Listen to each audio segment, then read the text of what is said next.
Well, welcome to 20 Minutes with Mike. I'm so pleased that you're joining me today.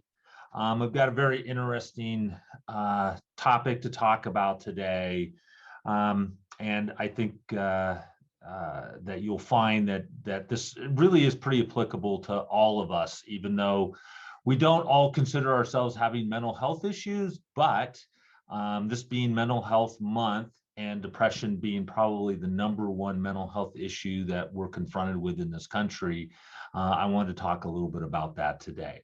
All right, so let's get started.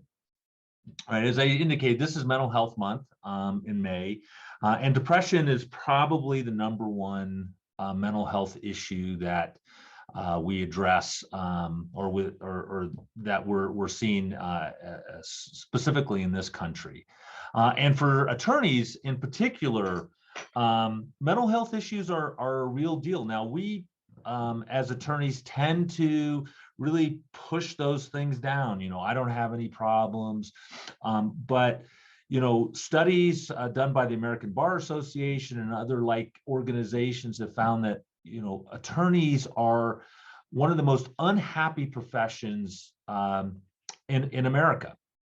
And there's a lot of reasons for that. I talk about that in my book, Legalese, The Ultimate Guide on How to Survive a Practice, which is really designed to talk about how do you overcome all of this negative stuff that we as attorneys deal with on a daily basis. I mean, our job is basically to clean up other people's messes. And it doesn't matter whether you're a family law lawyer or a bankruptcy lawyer or a criminal lawyer like I am.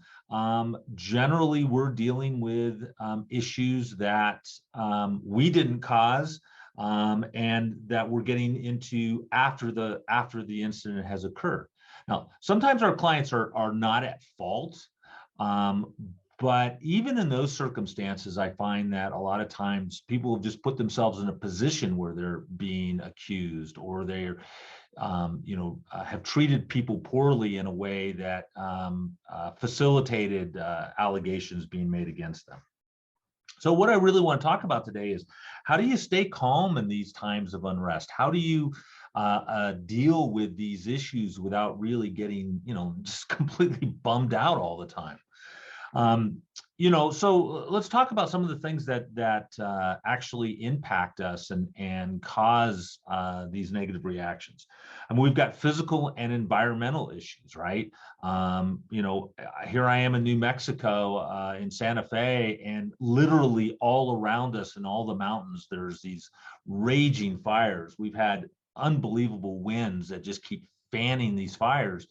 And while my home is quite safe, I'm in a location where the fires aren't physically affecting us. We can see it. We can see the plumes of smoke. I mean, it's scary. The fires in California and storms all across the country, heat waves, cold streaks. I mean, just the environmental issue can really be fairly traumatic. And then physical issues of, how is your health? Are you taking care of yourself? And even if you are, people still get sick, they get sore, they fall off a ladder, they get in a car wreck. I mean, there's all kinds of physical issues that occur. On a financial basis, I mean, the stock market's kind of taken a dump, and I've tried to resolve not looking at my accounts because it's a bit depressing.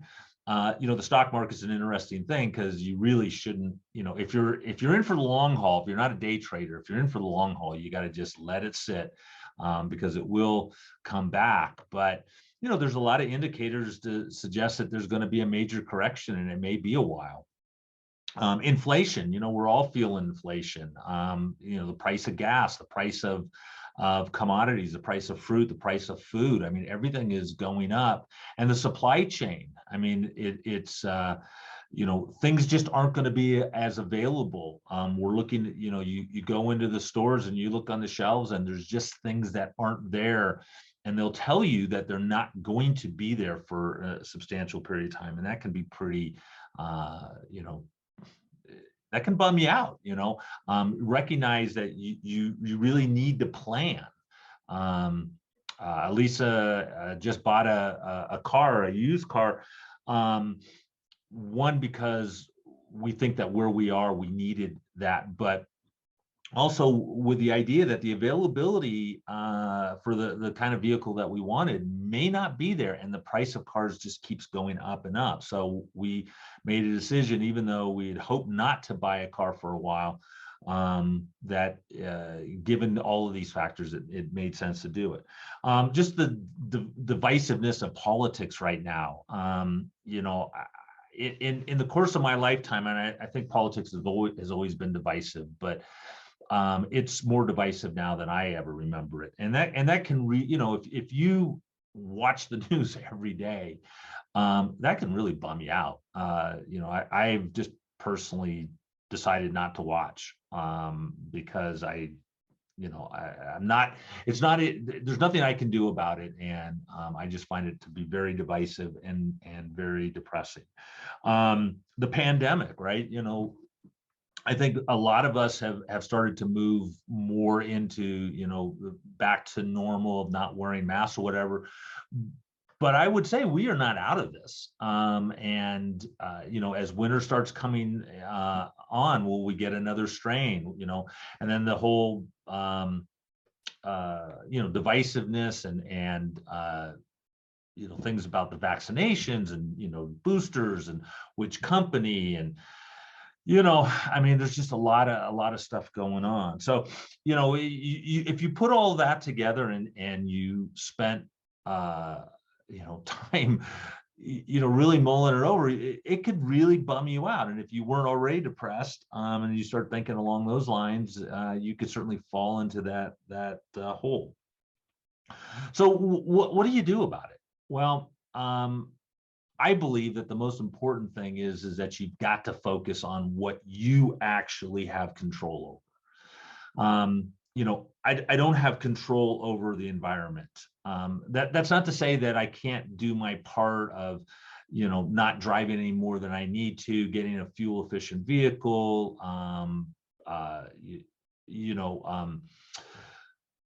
not just throwing everything away, recycling, just being mindful of things. You have control over little things, but there's nothing I can do about those fires that are going on in the mountains.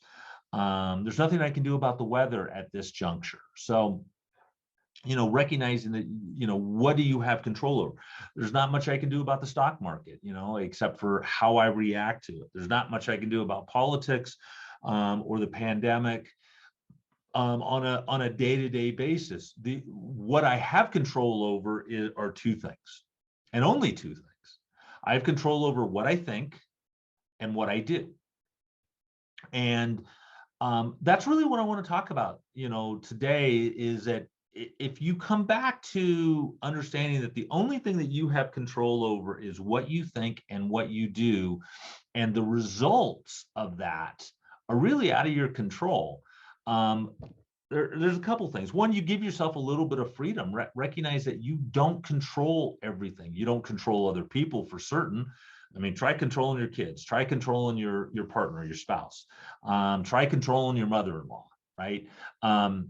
You don't. And so, recognize that you can only control what you can control. And that is really limited to kind of the four squares of the box that you live in, that human body and the mind that you have. You have control over your thoughts, although that's quite the beast.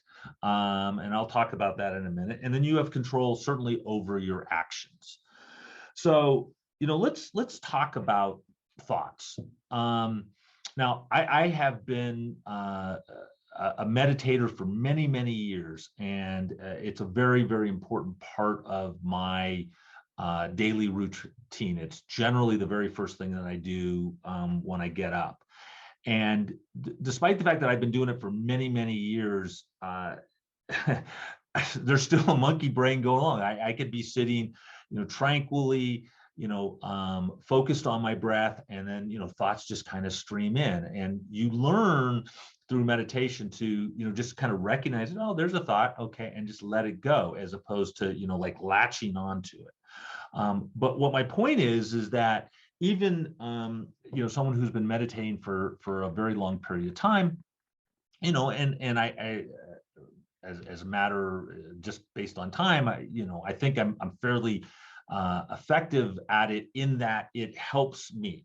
And that's really the only way I can measure it, is that it makes me feel better. It makes me feel calmer. It gives me tools to address the negative things that kind of flow in, and I just kind of observe them and let them go, or try to transmute them into, a positive spin.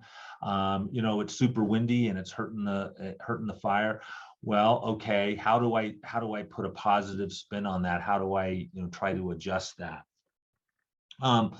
But what I wanted to get to was, there's really kind of two levels of thought. There is the present, there is the now. What am I doing right now? What am I thinking right now? What they often talk about is being in the moment, right? And then there's thoughts that are either past or present. Past or future, right? Past thoughts generally, can be very uplifting.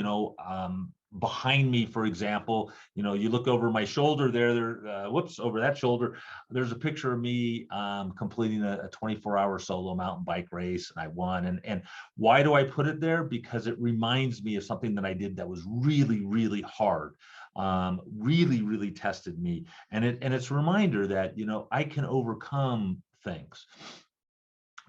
So, there's ways to look at the past as beneficial, but a lot of people just ruminate over, mistakes that they made, or, relationships that didn't last, or, a whole myriad of things that didn't go as well. And, it's important to learn from your mistakes, but to ruminate over it and keep reliving it and reliving it and reliving it is generally not a great thing to do. What you need to do is go, okay, this was a mistake. What do I learn from it, and go forward? Likewise, spending a lot of time in the future is great for planning and thinking about what it is that you want to accomplish. But the other side of that coin is the worrying, oh, well, somebody's got sniffles, and so maybe they have, COVID, and maybe they're going to wind up in the intensive care, and you could just go down that rabbit hole, right? So, future thought is, there's good ones and there's bad ones. There's the worry of things that haven't happened and probably won't happen. But you can get yourself all worked up and worried about something like that. Or you can use that time for planning. But the point that I'm really trying to make is that being in the moment, being in the now, what is going on right now? What are you thinking and what are you doing right now will make a huge difference in the future that you actually make for yourself, as opposed to sitting around and just worrying about the future, just thinking about it. So, one of the things that I've learned through meditation is that,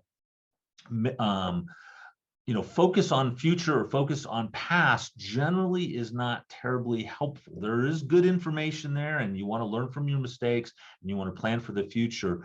But ruminating over the past and the mistakes and worrying about the future that may never occur is really a lot of energy, and generally goes the wrong way. It spins the wrong way into a depressive type of thing.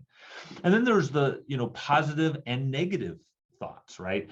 And that really comes down to self-talk. What is your self-talk? Are you saying, gosh, I'm so stupid, I don't understand that? If you're telling yourself that on a regular basis, or even on an infrequent basis, your brain will believe it. Whatever you say to your mind, it will believe. If you say, I'm the smartest, most charismatic person on the planet, your mind will begin to believe that. You will begin to become that kind of person. If you spend your time going, God, I'm so stupid, I can't do anything right, well, your brain will immediately go to all the examples of where that was true. And you will just begin on that spiral, and your self-talk will be really negative. So, what you tell yourself, whether it's, just in your brain, or, especially if you orally speak it. So you think it, you speak it, you hear it, man, you are really embedding that negative stuff. So you want to try to transmute that, or turn that negative talk into positive talk. Yeah, I don't get it right now, but I'm learning. That's one real simple way. I'm not that I'm stupid. It's just I don't get it right now, but I'm learning. All right.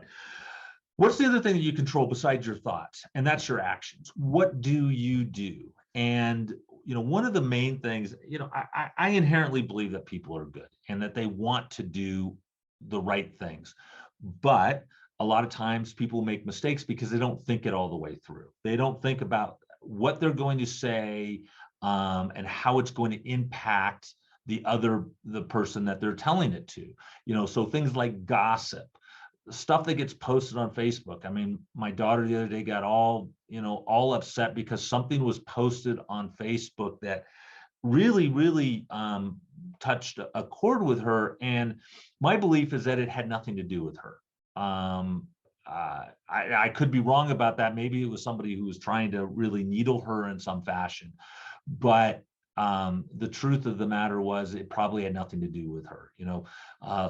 Luis Miguel talks about the 4 agreements, and one of the agreements that we try to live by is that I don't take anything personally. Very little has to do with me. Everything generally has to do with the author or the other person. What they say, what they do is more a reflection of them than it is of me, even if it's hurtful to me. So I try to, keep in mind that it's not personal. It's not ill-intended. It's not, a swipe at me. They're probably not giving me a second thought. So in your actions, what are you doing? What are you doing on a daily basis? And then ask yourself, am I doing things based on data and information, true data and true information, honest things, or am I doing it just based on intuition and gut feelings? And there's nothing wrong with gut feelings. I mean, there's a lot of receptors in the heart, and gut feelings actually have a lot of validity, but those gut feelings are tempered by your own personal thoughts. So if you have real negative thoughts about yourself, those gut feelings will tend to have more of a negative impact on you or send you in that way. So, are you getting data for not only, personal information? Are you making judgments based on real information, or are you making judgments based on, something you read on Facebook or something that you heard on the media that's just been, spun in some way that is trying to manipulate you? Because a lot of that is simply trying to manipulate you. So have you gotten good data? And did you vet it to make sure that it was actually accurate and really, true? And then are you, basing things on information? Are you skeptical about the information that you have, and test it out? Just don't take everything at face value.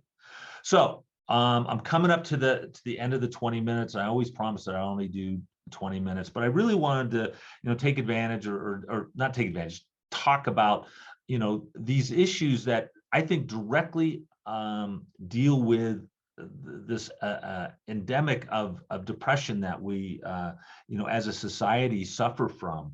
And I think a lot of it is based on this desire to control the things that we can't control, worry about the things that we can't do anything about, and we lose focus on the only thing that we have available to us, and that is our own personal thoughts and our own personal deeds.